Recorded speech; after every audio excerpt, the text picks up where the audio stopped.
ব্রাহ্মণবাড়িয়ায় আইনের প্রতি তোয়াক্কা না করে ফসলি জমি থেকে চলছে মাটি কাটার মহোৎসব। প্রতিদিন অসংখ্য গাড়ি দিনরাত বিরামহীনভাবে জমি থেকে মাটি কেটে নিয়ে যাচ্ছে ইটভাটায়। এতে একদিকে যেমন পরিবেশের ভারসাম্য নষ্ট হচ্ছে, তেমনি ফসলের উৎপাদন কমে যাচ্ছে। তবে জেলা প্রশাসক বলছে, ইটভাটার বিরুদ্ধে নিয়মিত অভিযান পরিচালিত হচ্ছে।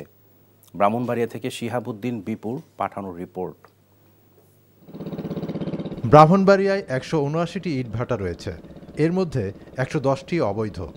এগুলোর কোনোটির ছাড়পত্র নেই, কোনোটি আবার ইট পোড়ানো আইন অনুযায়ী নিষিদ্ধ এলাকায় পড়েছে।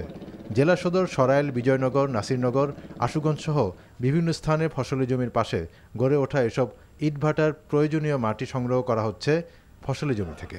কৃষকরা জানিয়েছে, একবার জমি থেকে মাটি কেটে নেওয়া হলে ৪-৫ বছর সে জমিতে আর ফসল করা যাচ্ছে না। আমরা বাধা দিলে উপর লেভেলের লোকগুলা আমাদেরকে অনেক কথা বলে, তো আমরা তো সাধারণ মানুষ, এসব কথা বলে আমরা টিকতে পারবো না। প্রশাসনের কাছে একটু দাবি, আমাদের এই জমিগুলো রক্ষা করার জন্য এই মাটি কাটা যেন বন্ধ করা হয়।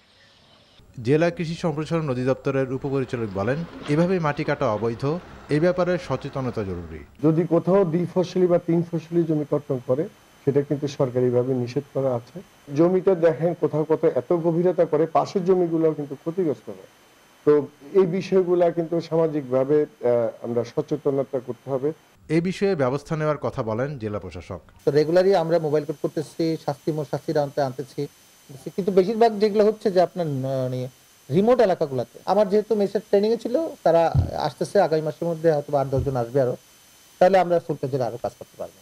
ফসলি জমি থেকে মাটি কাটা বন্ধে ব্যবস্থা নেওয়ার পাশাপাশি জনসচেতনতা বৃদ্ধির দাবি জানিয়েছে কৃষক ও স্থানীয়রা। NTV news desk. এই ঈদে জামা জুতো অ্যাক্সেসরিজের ডিসকাউন্ট।